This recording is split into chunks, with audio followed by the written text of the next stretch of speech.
Di seluruh dunia, pasukan intelijen yang memiliki berbagai macam tugas untuk kepentingan negara mereka memang menjadi hal lumrah. Tapi ada satu pasukan intelijen yang akhir-akhir ini dianggap terlalu berlebihan, yaitu Mossad dari Israel. Jika biasanya sebuah pasukan intelijen diturunkan untuk mencari informasi dalam langkah keamanan bagi sebuah negara, Mossad justru melangkah lebih jauh dengan melakukan berbagai pekerjaan kotor. Dari banyak peristiwa dunia yang terjadi, utamanya yang melibatkan musuh-musuh Israel, nama Mossad selalu muncul.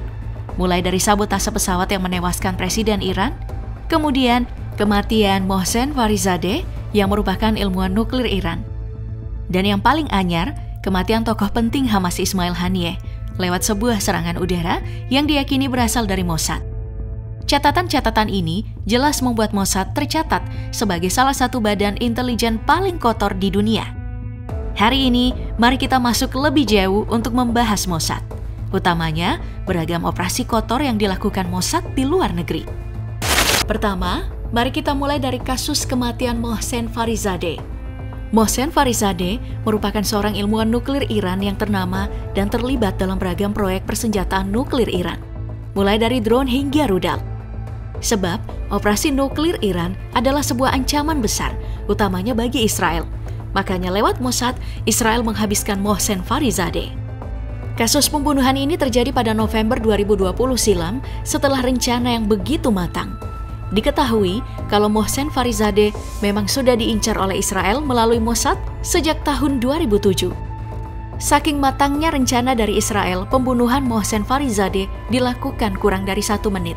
Aksi ini berhasil dieksekusi dengan matang oleh Mossad menggunakan berbagai taktik, mulai dari meledakkan sebuah truk di dekat konvoi keamanan Farizadeh yang ingin pulang ke rumahnya, kemudian diikuti dengan tembakan dari senapan serbu dan juga 2 sniper. Setelah itu, Farizadeh dibawa keluar untuk dieksekusi.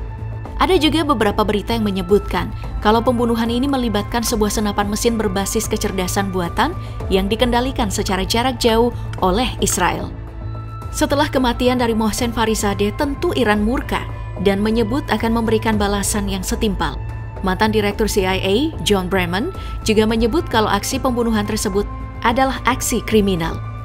Mengikuti semua komentar yang ada, pemimpin negara lain seperti Pakistan, Qatar, Turki, Uni Emirat Arab, Irak, dan Azerbaijan ikut mengutuk aksi keji yang menimpa Mohsen Farizadeh. Membahas tentang pelanggaran yang dilakukan oleh Mossad, tentu saja kita tidak akan lepas dari membahas kematian tokoh-tokoh Palestina yang memang jadi incaran utama dari Israel. Salah satunya adalah Mahmoud Al-Mabhouh. Pria ini adalah kepala logistik dan pengadaan senjata Hamas yang disinyalir bekerja sama dengan Iran untuk menyuplai senjata berupa rudal anti-tank, rudal berpemandu, dan juga roket.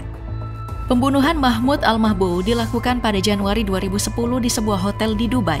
Pembunuhan ini diyakini dilakukan oleh 29 orang, di mana 26 diantaranya menggunakan paspor palsu.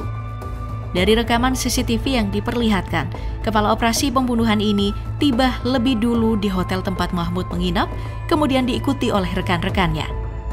Mahmoud kemudian tiba di hotel dan langsung dibuntuti oleh 2 orang pemain tenis yang diyakini merupakan agen Mossad untuk memastikan kamar dan keamanan dari target mereka. Setelah itu, operasi pembunuhan pun dimulai. Tidak lebih dari 10 menit Mahmoud tewas karena jalur pernafasannya diblokir menggunakan bantal. Kemudian, kurang dari 1 jam, para pembunuh ini terbang meninggalkan Dubai menggunakan paspor palsu mereka. Kematian dari Mahmoud Al-Mabhouh tentu saja bukan satu-satunya tokoh pejuang Palestina yang dihabisi nyawanya oleh orang Israel lewat Mossad. Ada juga Zuhair Mohsen yang meninggal di tahun 1992 di Prancis. Kemudian ada juga Atef Seiso yang tewas ditembak di jalan pada tahun 1992. Lalu ada lagi Fatih Sakaki dibunuh di Malta pada 1995. Pembunuhannya dimuat dalam buku Gideon Spies: The Secrets of History of the Mossad, di mana pembunuhan Fatih Sakaki diperintah langsung oleh Perdana Menteri Israel. Kemudian ada lagi kematian Is-el-Din Shehkali tahun 2004 di Damaskus, Suriah, yang meninggal dengan serangan bom mobil. Kemudian tahun 2016 di Tunisia, Ilmuwan bernama Mohamed Zawahri ditembak saat mengemudi dengan bukti 3 luka tembak. Selain melakukan aksi pembunuhan, Israel lewat Mossad juga melakukan operasi sabotase fasilitas negara lain yang tentu saja tidak diperbolehkan. Salah satu yang paling terkenal adalah Operasi Orchard yang terjadi pada 6 September 2007. Operasi ini melibatkan sebuah serangan udara Israel yang menargetkan rangkaian bangunan di situs Al-Kibar, wilayah Deir ez-Zor, Suriah. Rangkaian bangunan ini diserang menggunakan 8 pesawat angkatan udara Israel berupa jet tempur F-15I dan F-16I yang membawa rudal udara ke darat AGM-65 Maverick. Dari citra satelit, serangan ini berhasil memporak-porandakan fasilitas yang mereka target. Fasilitas di Suriah ini diserang setelah investigasi gabungan yang dilakukan oleh Mossad dan CIA yang menyebutkan kalau fasilitas tersebut adalah sebuah reaktor nuklir hasil kerjasama Suriah, Iran, dan juga Korea Utara. Kerjasama besar yang tentu saja dibenci oleh Israel. Nah, menariknya, kebenaran dari reaktor nuklir yang dituduhkan oleh Israel ini tidak pernah terbukti secara jelas. Salah satu bukti kuat menurut mereka hanyalah sebuah kapal semen Korea Utara yang berlabuh di Suriah, yang lagi-lagi cuma katanya membawa peralatan nuklir. Jadi, tanpa bukti konkret, Israel dan Amerika melancarkan serangan yang bisa saja melukai warga sipil, apalagi pengakuan dari Suriah, fasilitas tersebut adalah fasilitas pertanian. Nah, selain sabotase yang berakhir dengan serangan udara tadi, tentu bukan satu-satunya serangan yang dilakukan oleh Israel pada fasilitas negara lain. Israel lewat Mossad juga dituduh melakukan serangan cyber pada fasilitas nuklir Natanz milik Iran. Hal ini terjadi pada 12 April 2021 di mana pembangkit listrik mengalami pemadaman paksa yang menyebabkan alat sentrifugal dari fasilitas tersebut rusak dan lumpuh. Kejadian ini sebenarnya bukan yang pertama kali untuk fasilitas nuklir Natanz milik Iran. Tahun 2010, sebuah virus komputer juga menjadi sasaran atau serangan Israel untuk fasilitas nuklir tersebut. Kemudian tahun 2020, ada sebuah ledakan di dekat fasilitas nuklir Natanz.